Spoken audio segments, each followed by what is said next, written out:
and welcome back to Elise ASMR. In this video, I'm going to be, hey, look at that. I'm going to be voicing over a Omega Protocol Ultimate Clear, and it is by no means going to be a thorough guide of the fight at all, but hopefully it'll be, something relaxing to have on in the background. So yeah, we'll get into it, and I hope that you enjoy it. Alright, so, hello again, and here it is, Omega, Phase 1. We start off with just a standard opener, and when it casts this here program loop, everyone in the party will receive a debuff. A couple debuffs here. One of them is a number, and the other you can kind of ignore, because if you do the mechanic correctly, you do not need to really consider it. So, the numbers indicate the order that you will soak these puddles here that spawn in. So if you have 1, you'll take the first set, 2 the second set, and so on. But Omega will also cast Blaster, which is 2 tethers that spawn from the center point of it. So you can see 2 puddles soaked by the number 1 people, 2 tethers will be soaked by the number 3 people, and it works out so that the tethers will be taken first by number 3, then 4, then 1, then 2 debuff players. And the puddles in ascending order of debuff 1, 2, 3, 4. So since I'm a 4, I will now take the next set of tether, or one of the tethers. And there's a priority system for which one you grab, but I won't go into that in this video. I don't want to go too into the weeds. So now, my turn is up to soak the puddle. So I go to my puddle, I soak it, and first mechanic down, and Omega's already at half health, at least for phase 1. Next up is Pantokrator. Probably one of the trickiest mechanics in this entire fight, if I'm being honest, just because it's very movement dependent. So, once again, everyone will get a slew of debuffs, but you really only need to pay attention to the number that you get. So since I'm 4, that means that this AoE will go off last on me, so I will need to exit the party last. So number 1 starts outside of the party because they'll get slammed with an AoE, and if it hits anyone else, then they will fly into the wall and die instantly. So we just break into 2 groups. We rotate around the boss, dropping puddles on top of each other so that people don't get overlapped.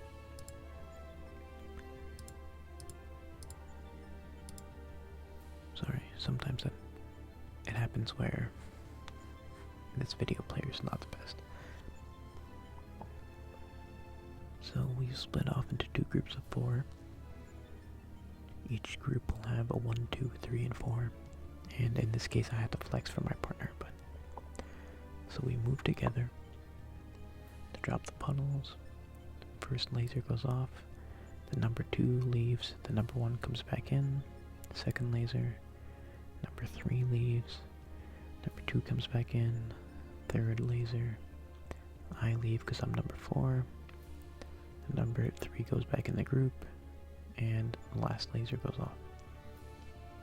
Now, this is mainly just a tank mechanic. The way that we do it is everyone has, or the tanks are outside of the hitbox on the north, and everyone else takes a designated spot around the back of the boss. And there's 2 sets of lasers that'll go out on the rest of the party, and the tanks just invuln through 2 tank cleaves on them.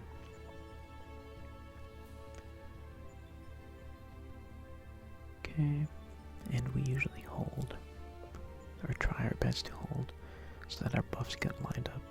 So I use my Brotherhood ahead of time so that everyone is buffed up to cleave both bosses at the start of this phase 2. So phase 2, we do a very heavy burst at the start, get as much cleave off as we can on both bosses so that we can maximize our damage. But 4 people on the Omega Male, 4 people on Omega Female. Tank Buster goes off. Meanwhile, everyone else just bounce away at their corresponding boss. Should mention that the 4 closest people to each boss will get a debuff that allows them to only attack that boss for the majority of this phase.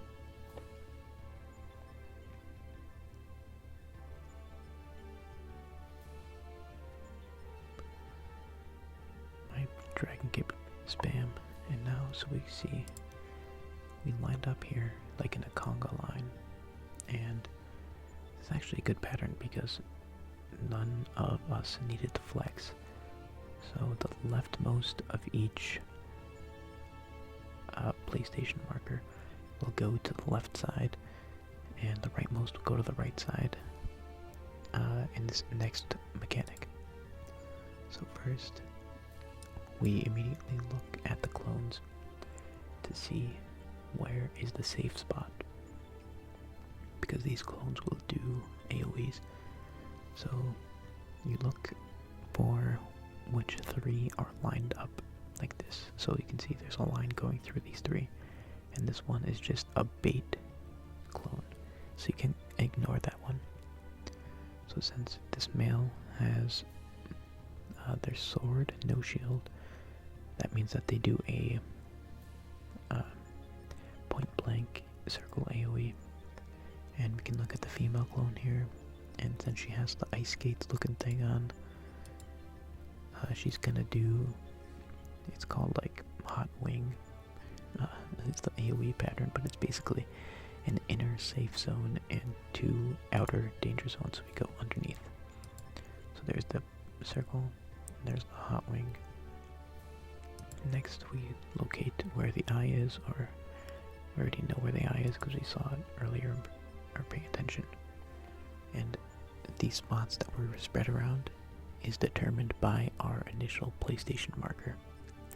So since I was leftmost triangle and this is far, I will go to the bottom most of the left side, of the left safe side rather. Excuse me. I know there's a lot of mechanics just being talked about, but once again, I'm not gonna try to fully explain it just because it would take a lot of time, and there's people that are much better suited to do it than I am. This is mainly for relaxation purposes. So we spread out. Since it's far, we spread in a pattern so that the tethers are stretched far enough that they don't call a vulnerability debuff, cause a vulnerability debuff. If we were too close, we would die from this AoE. 2 stacks. This was a non-flex pattern. If there was 2 stacks on the same side, we would need to flex one of them over, or 2 people across. We locate where the 3 male clones spawned, and we orient ourselves to that as New North. Get knocked back into stacks, and now I sprint towards the male so that I can go back to punching him.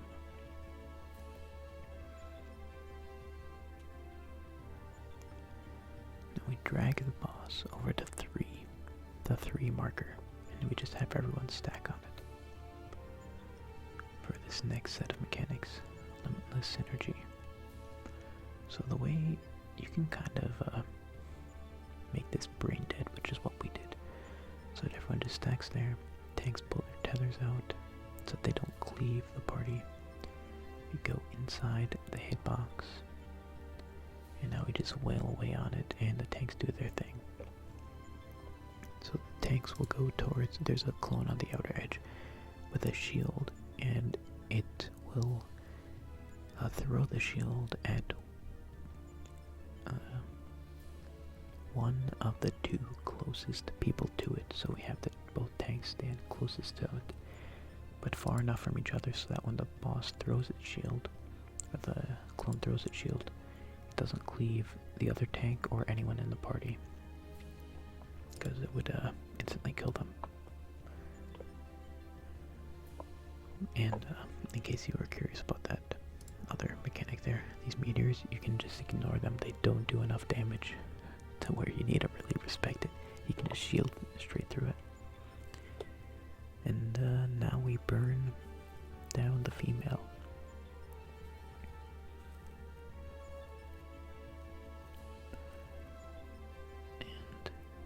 And we typically need to hold DPS here at the end as well.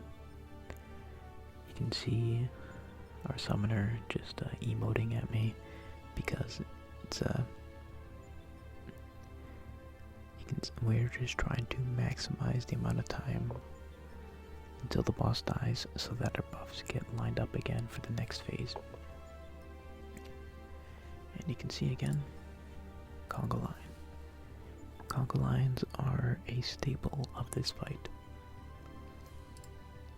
So you can sort of see it here at the debuff bar, or the buff bar on the party list is probably the best spot to see it. So there will either be, you can either get a purple debuff, a white debuff, or no debuff. If you get a purple, we have those people move upwards. If you get nothing, we have the people jump up and down, and if you had white, we had them move backwards.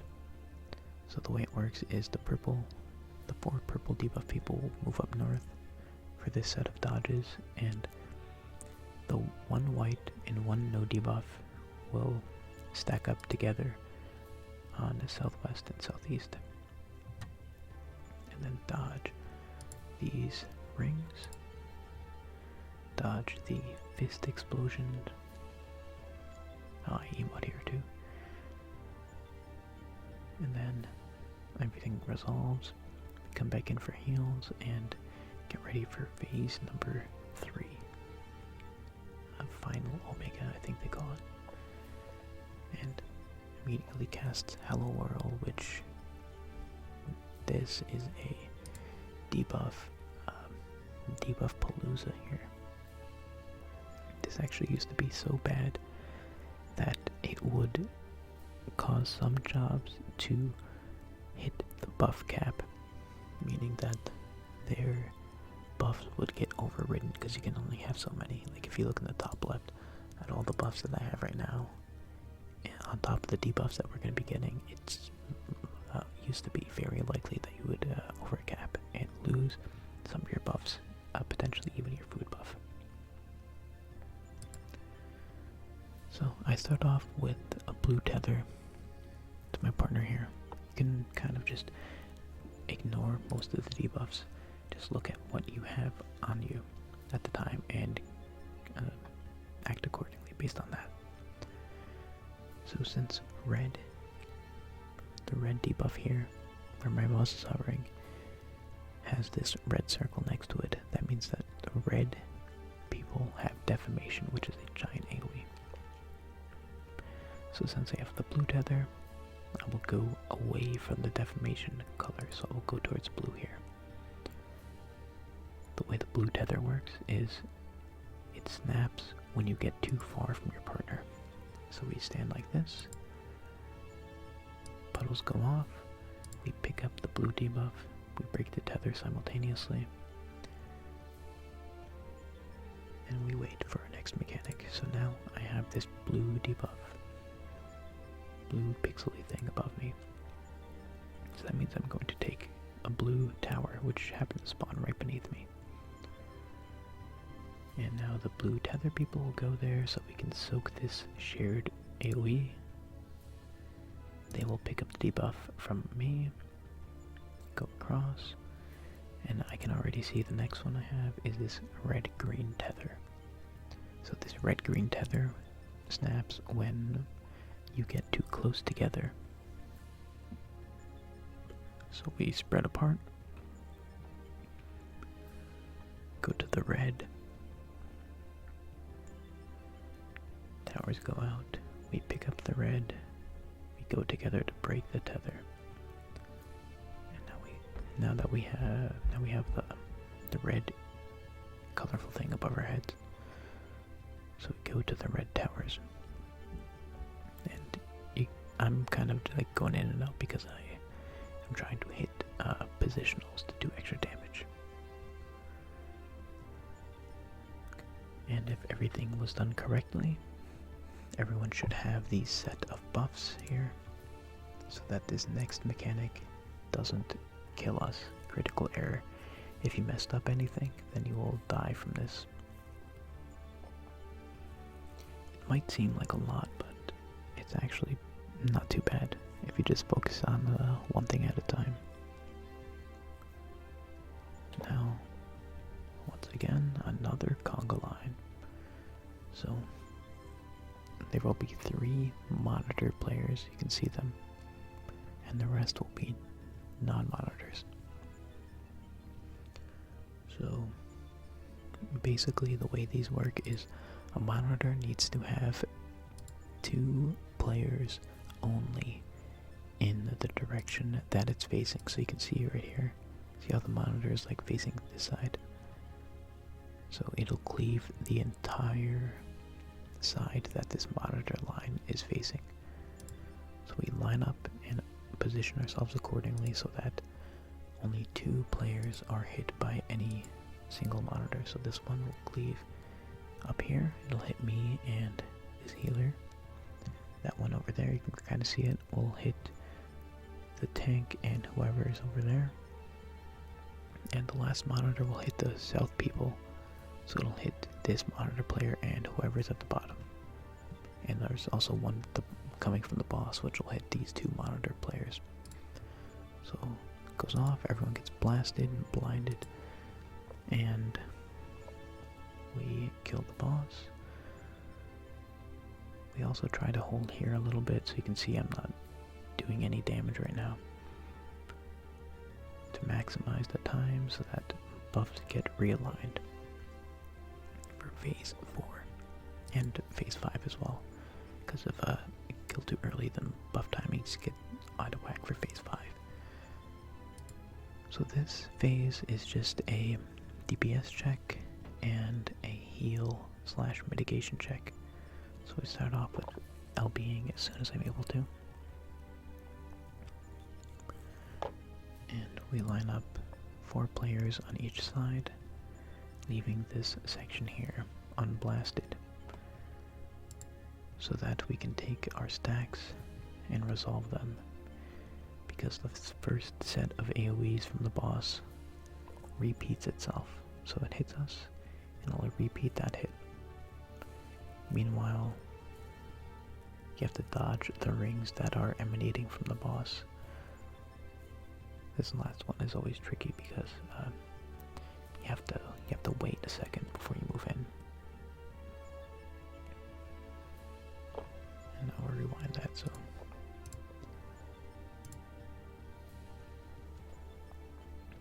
you can see the stacks go out on people, repeating laser, and the floor AoE. This part is pretty tricky as well, but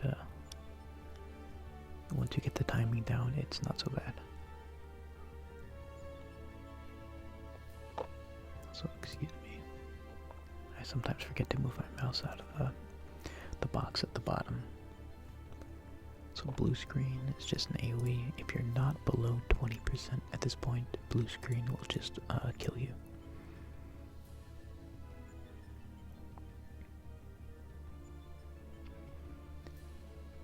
Alright, phase 5 coming up. The golden phase. It starts off with just a tank buster, and we have our tank invulnet. And we get off, or at least I do as much damage as I can with just using a perfect balance and Riddle of Fire, and then everyone saves their party buffs. Because you'd only be able to get about like 2 GCDs worth of use out of it. Alright, so you can see these tethers again. Blue means you get far and they break. Red-green means you get close and they break. And we need to time it so that we don't break it all at the same time or we'll die from the extra damage. Alright, so we spread apart. We spawn fists. We stack. And we need to stack opposite color fists. So since I had a blue fist spawn on me and the summoner had a red or a yellow fist, we stack on top of each other. And then we wait for puddles to spawn underneath us. Like this. Then the fists will collide and destroy themselves. If you don't get that correct, you wipe the raid.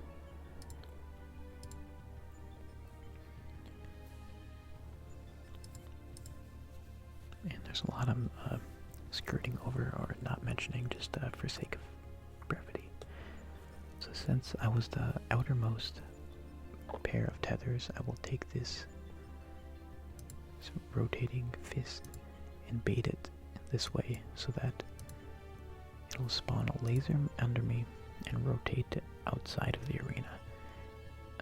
If I went on the other side, it would rotate inside the arena and blast everyone. Then I make my way out so that this blast doesn't kill anyone. Look at this beetle, and depending on the safe side, I will either move under it or opposite it. So in this case, I'm moving under it.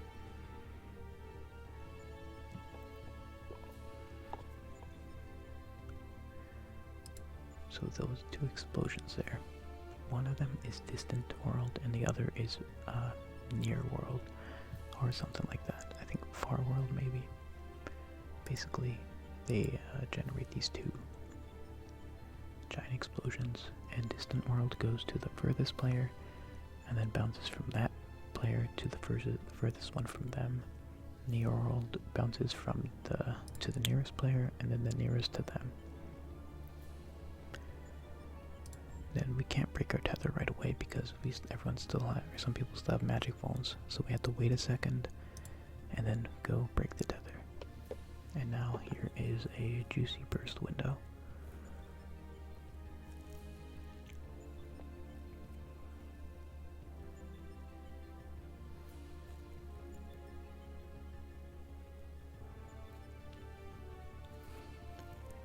I'm not too sure what the best way to do the rotation is for this part. I'm thinking about trying something different, but for now I do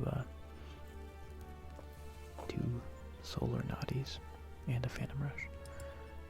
Alright, so for this part it's kind of a free-for-all. Actually, we don't do a lineup. Everyone will get a PlayStation marker, and this is probably the hardest mechanic for our group at least. So there's 2 arms that spawn, and across from it will be a clone of the boss. So we line up according to that, and X, square, circle, triangle, and 1 on each side. Then some markers will go off depending on where you are in the lineup. So this is the topmost double marker. This is the lowermost double marker. This is the topmost single marker, lowermost single marker. So in this case, I'm the lowermost single marker pairing. So I will go to the northeast relative spot right here, and my partner will go across. And since this is mid-glitch, it means that if we're too far apart, then we will have a bone debuff and die to the next damage. And if we're too close, same thing. we need to be like medium distance from each other. Hence the name. Alright, a bunch of explosions. And now this could either be a smiley face or a star, is what they call it. So this is the smiley. And you have to remember which marker you were standing on. So I was on B, so I will get knocked back to the corresponding spot tower. Everyone does this as well. Right there. You see these markers pop up.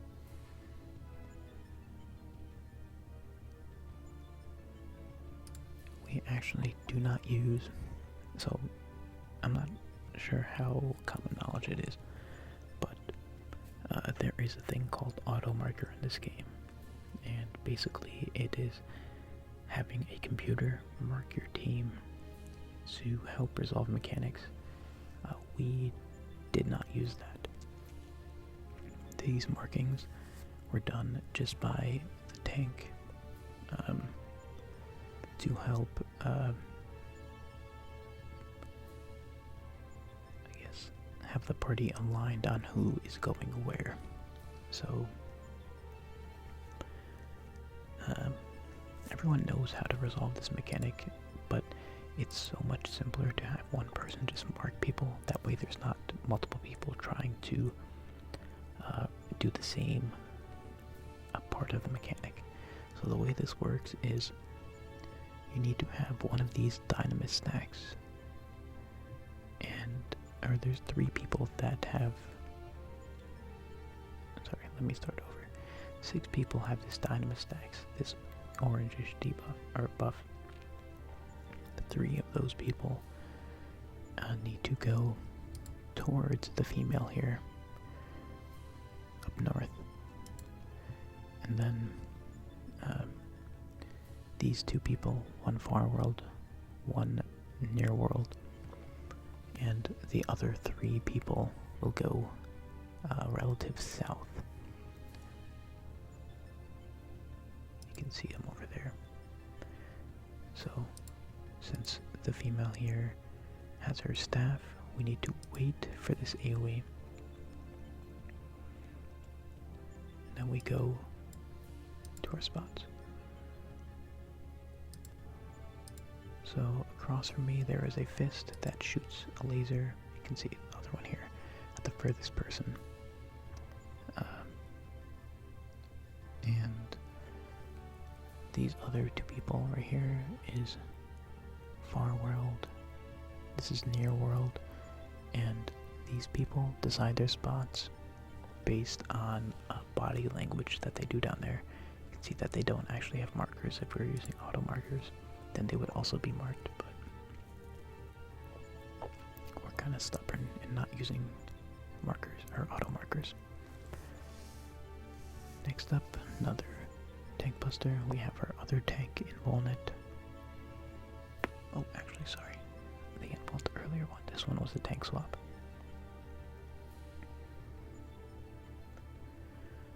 Next is Run Omega.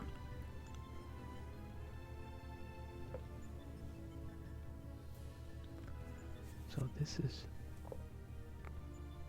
also probably one of the trickiest things. You can see our tank is marking people again. So the people with the purple chain debuffs. Well, here, let me talk about that later. So first off, there will be clones that spawn in 2 sets, 1 male, 1 female, and 1 male, 1 female. So in this case, I didn't see what happened on the other side, but since we're going underneath the male, I assume that the female had skates on the other side. So we're going in the male, and then look at Omega as well. You can see he has like a blue shiny thing on this side, so we go towards that side. So in on the male, in on the blue shiny, and there's a very slim safe space right there. This is a very tight mechanic.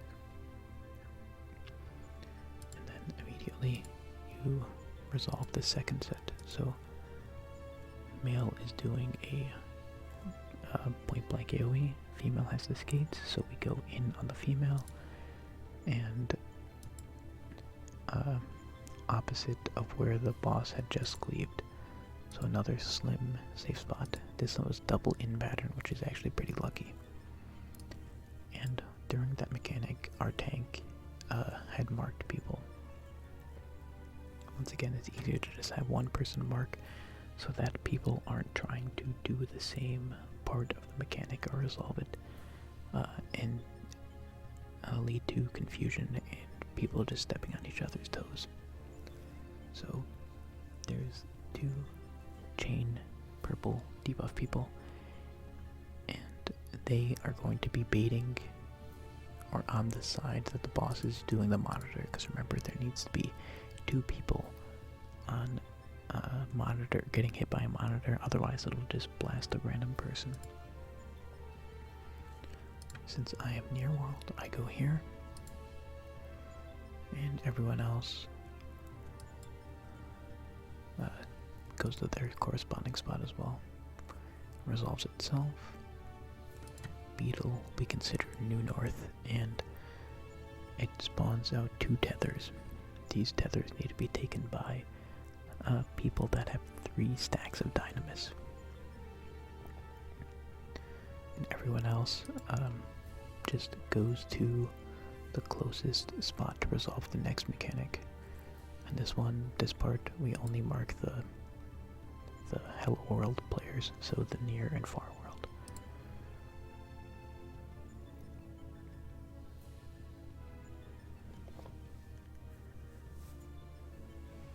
Alright, and now we go back and try to get the boss down to below 20%.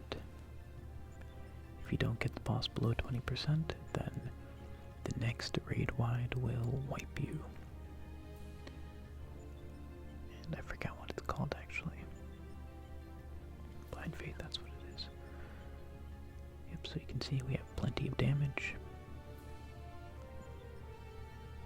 And we will make our way to phase 6. Once again, let me move my mouse. So here's the cutscene. You can skip it if you would like to. If you want to avoid spoilers, which I guess at this point, if you're here, then you probably don't really care.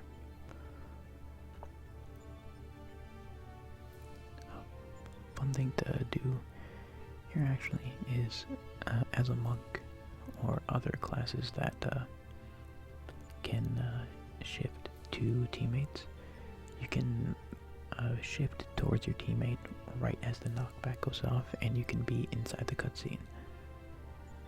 Like just kneeling down, breathing heavily next to them.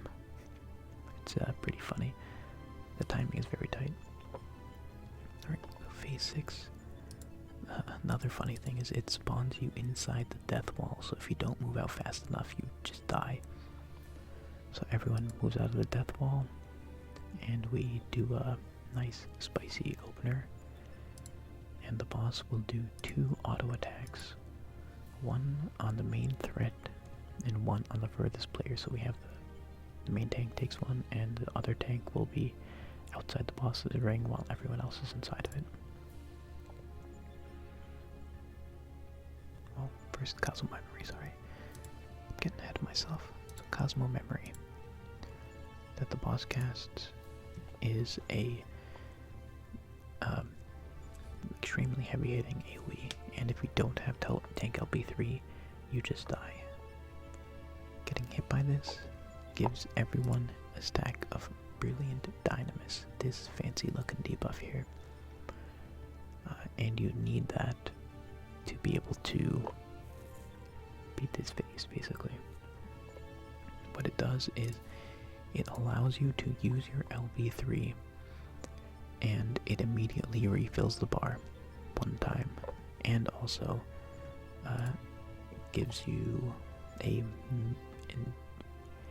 necessary damage reduction if you don't have this buff, or if you die and you lose the buff, then you basically wipe. So this is a very unforgiving phase. If anyone dies, it's basically a wipe. So we start off with the Cosmo Arrow. There's two patterns. This one is an out pattern. So you just have to memorize the pattern. Basically, it's very hard to read. So go out, wait, go back in, go back out, then go back in. And there's a heavy hitting raid wide. And then immediately you can see our tank scurry out, because it does more auto attacks on the main threat and on the furthest player.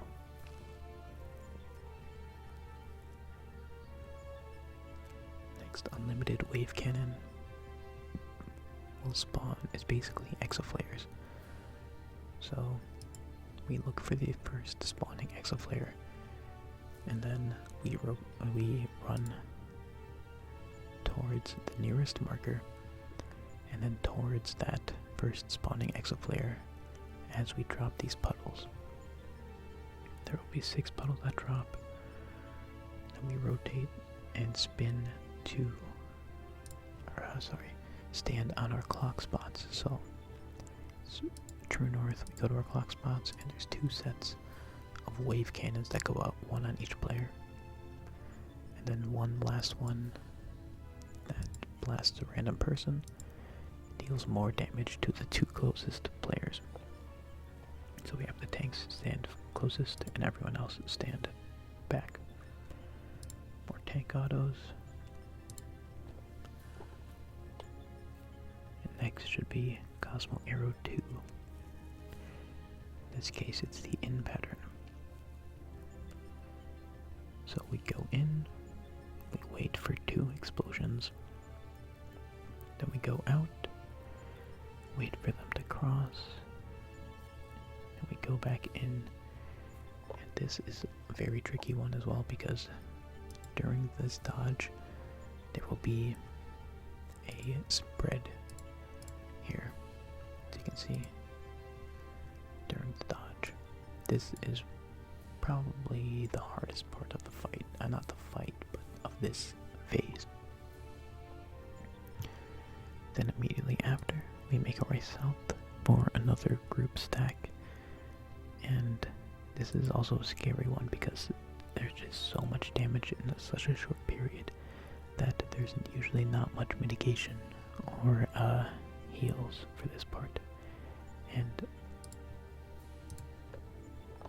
a lot of groups will die to it. More AoE or tank autos. Another unlimited wave cannon. Basically exoflare, so we see where the first one spawns. Then we run next to it and rotate into it. After 6 puddles this time, we will stay stacked for the AoE, and immediately use melee LB. So since they had quickening dynamis, it goes away. The tank or the LB bar refills, and then I use my melee LB.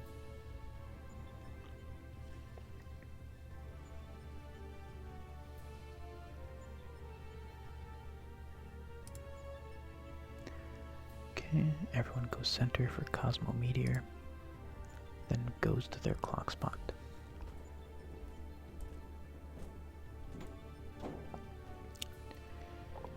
So, I'm not sure. Where's my mouse? So, right when we go to our clock spot, this blue ring here is the Summoner's LB, Caster LB, to hit all of the mini meteors that are dropping. And you need to use Caster LB here. So it makes this phase kind of cool. Everyone needs to LB. So these little Cosmo meteors, Cosmo comets, will get wiped out by the Caster LB. And then the bar refills, And our bard uses their line AoE through to kill the other meteors. Flares go out, and everyone, the 3 flare people, will move out, and the rest of the party stacks. And now from here, it's the tanks and healers' turn. Magic number, you need tank LB or you die. And it gives you this debuff magic number that you need healer LB to clear. Then another magic number that the other tank needs to LB now because they have their quickening dynamis still. And then the other healer uses their LB. And at this point, you can use another melee LB, which the Reaper did in this case. And last burst window, and you just kill the boss.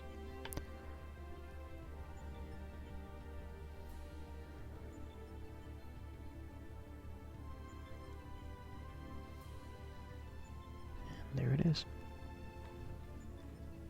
And you get blinded by the white screen. So there it is. There's the achievement. And oh, our tank got a Tank U Gunbreaker achievement, which is pretty funny. So yeah, that's it. I hope that you enjoyed it, and I hope that you found it relaxing. I'll see you next time.